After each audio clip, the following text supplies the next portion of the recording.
The second aspect of infirmity is the lack of strength that we feel from working or from just moving around physically. It's this idea of how you use your instrument, how you use your body once you receive it in mortality, and the lack of strength and renewal that needs to be in place for a person to continue on day in and day out. We know that Jesus experienced this lack of strength continually from his journeys and continuous travels, from his profession, from his ministering among people who, were constantly pressing upon him.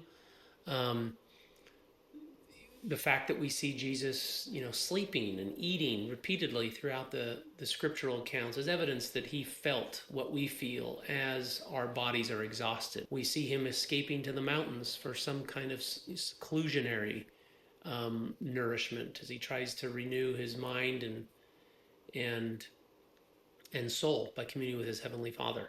We know he felt the physical and emotional stress of being always in high demand and always in the public eye, which is, I think, is curious. He knows exactly what it's like to be really popular.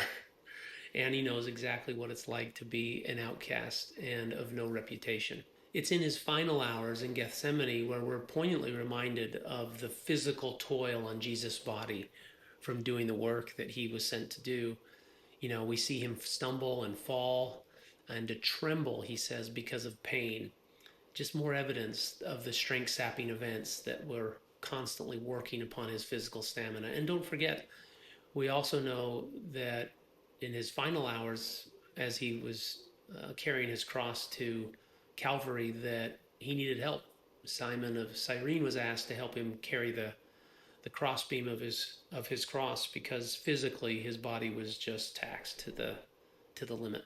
I think it's important to remember that Jesus experienced this aspect of mortality, that he really knows what it's like to be tired, to be worked upon, to have blisters, to have, calluses from work, engage with people on a daily basis and feel the weight of that kind of draw upon us. And he also knows what it feels like on the other end to be filled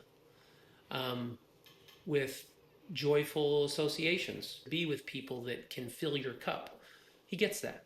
He gets that. And that's something that we need to think more about, that he gets not only our challenges and the things that we really struggle with developmentally, but he also gets just the experiential aspect of how we live day by day.